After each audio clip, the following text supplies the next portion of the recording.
Hello, எப்படி இருக்கீங்க? Welcome to DD Thanu cooking channel.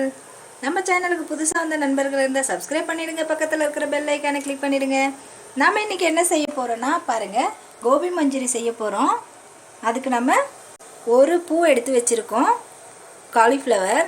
இதில் தான் நம்ம இன்றைக்கி செய்ய போகிறோம். நான் பூவெல்லாம் உடச்சி பச்சை தண்ணியில் ஒரு 2 தடவை க்ளீன் பண்ணி வச்சுருக்கேன். இப்போ பாருங்கள், சுடு தண்ணி வந்து இப்போ கொதிக்கிற அளவுக்கு வந்திருக்கு பாருங்கள், சுடு தண்ணி. இப்போ நம்ம இதில் இந்த பூவை போட்டு விட்டுடலாம். ஏன்னா அதில் 1-2 புழுவு அந்த மாதிரி இருக்கும். அதனால் சுடு தண்ணியில் போட்டு எடுத்தோம்னாக்கா நல்லாயிருக்கும், அந்த பூச்சியெல்லாம் செத்து போயிடும். அதனால் சுடு தண்ணியில் போடுறேன். நீங்கள் ஸ்டவ் ஆஃப் பண்ணிடலாங்க. இந்த சூடு போதும். நம்ம வந்து இதில் பூவை ஃபுல்லாக போட்டுடலாம். போட்டு ஒரு 5 நிமிஷம் அப்படியே விட்டுடலாம். விட்டுட்டு அதுக்கப்புறம் நம்ம எடுக்கலாம். இப்போ நம்ம கோபி மஞ்சூரிக்கு தேவையான பொருட்கள் எல்லாம் பார்த்துடலாங்க. நம்ம இப்போ சுடு தண்ணியிலேருந்து பூவை எடுத்தாச்சு பாருங்கள். இதுக்கு வந்து நம்ம தேவையான அளவு உப்பு சேர்த்துக்கலாம்.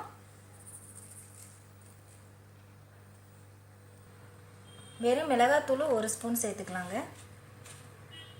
நம்ம வந்து 65 மசாலா 1 ஸ்பூன் சேர்த்துக்கலாம். மஞ்சத்தூள் ஒரு 1/4 ஸ்பூன் சேர்த்துக்கலாம். நம்ம வந்து கார்ன்ஃப்ளவர் மாவு வந்து ஒரு 3 ஸ்பூன் அளவு சேர்த்துக்கலாங்க.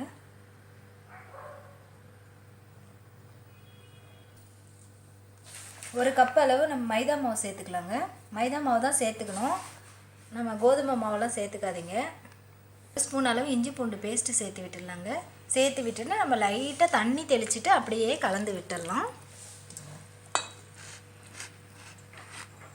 இது வந்து நமக்கு அந்த மைதா மாவு தாங்க அந்த வளவளப்பாக இருக்கிறதுக்கு நல்லா ஒரு இது பண்ணும். அதுக்கு தான் மைதா மாவு சேர்க்குறது.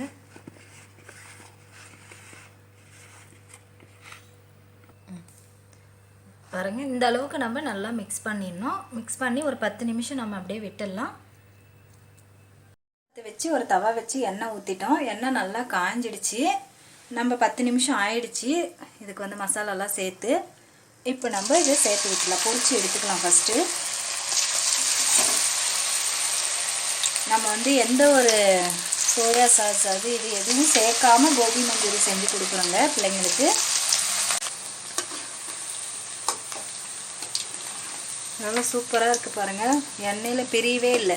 இந்த மாதிரி நீங்கள் மசாலா கரெக்டாக சேர்த்திங்கன்னா எண்ணெயில் பிரியாது, செம்மையாக வருங்க. ரோட் சைடில் இருக்கிற மாதிரியே செம்மையாக கோபி மஞ்சூரி கிடைக்கும் நம்மளுக்கு. ஃப்ரெஷ்ஷாக நம்ம வீட்டில் பிள்ளைங்களுக்கு செஞ்சு கொடுக்கலாம். இந்த மாதிரி பதம் வந்தோடனே நம்ம எடுத்துடலாம். இந்த பதம் தான் எடுக்கிற பதம், எடுத்துடலாம் நம்ம.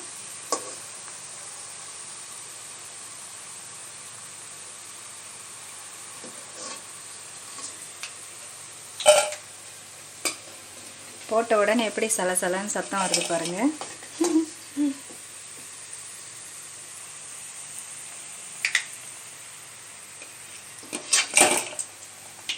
இது அப்படியே சாப்பிட்டுடலாம் போல இருக்குங்க, அவ்வளோ டேஸ்ட்டாக இருக்குது. செம்மையாக இருக்குது.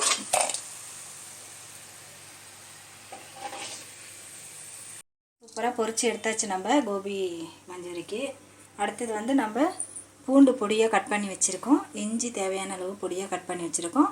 பச்சை மிளகா, கொத்தமல்லி, வெங்காயம். இப்போ எப்படி செய்கிறதுன்னு பார்த்துடலாம் வாங்க. எண்ணெய் நல்லா காஞ்சிடுச்சு. நம்ம கட் பண்ணி வச்ச இஞ்சி சேர்த்து விட்டுடலாம். அடுத்தது பூண்டையும் சேர்த்து விட்டுடலாம்.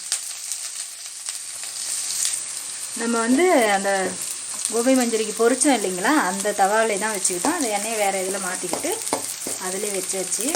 இப்போ வந்து நம்ம சும்மா ஒரு 2 பச்சை மிளகாங்க பொடியாக கட் பண்ணி சேர்த்துக்கலாம். மிளகாத்தூள் சேர்த்துருக்கோம் நம்ம அதில், அதனால் பார்த்து சேர்த்துக்கோங்க. இப்போ இது நல்லா பொரிஞ்சிடுச்சு. இப்போ வந்து வெங்காயத்தை சேர்த்து விட்டுடலாம்.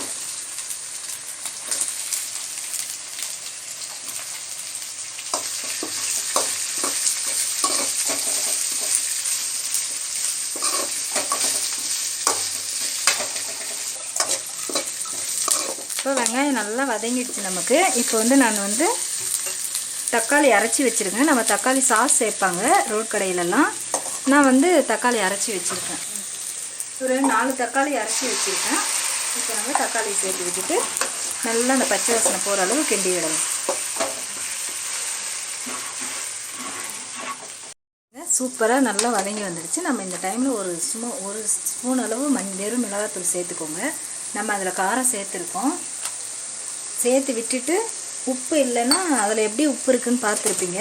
அந்த மாதிரி பார்த்துக்கிட்டு அதுக்கப்புறம் உப்பு சேருங்க. நான் லைட்டாக சேர்த்துக்கிறேன், ஏன்னா அதில் உப்பு கொஞ்சம் சரியாக இருக்குது. அதனால் இந்த மசாலாவுக்கு மட்டும்தான் நம்ம உப்பு சேர்க்கணும்.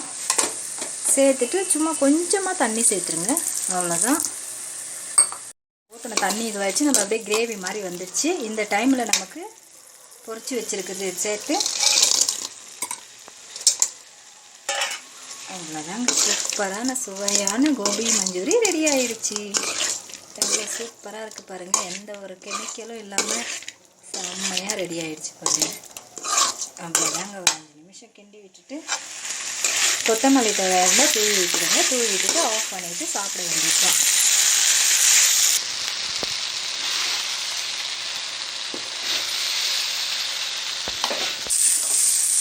சூப்பராக ரெடி ஆகிடுச்சு. நம்ம கொத்தமல்லி தழையை தூவி விட்டுட்டு ஆஃப் பண்ணிடலாம்.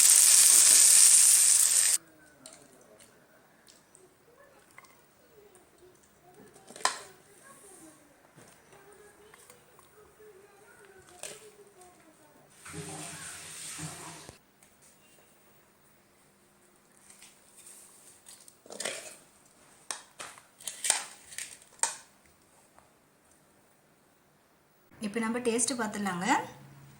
செம்மையாக வந்திருக்குங்க.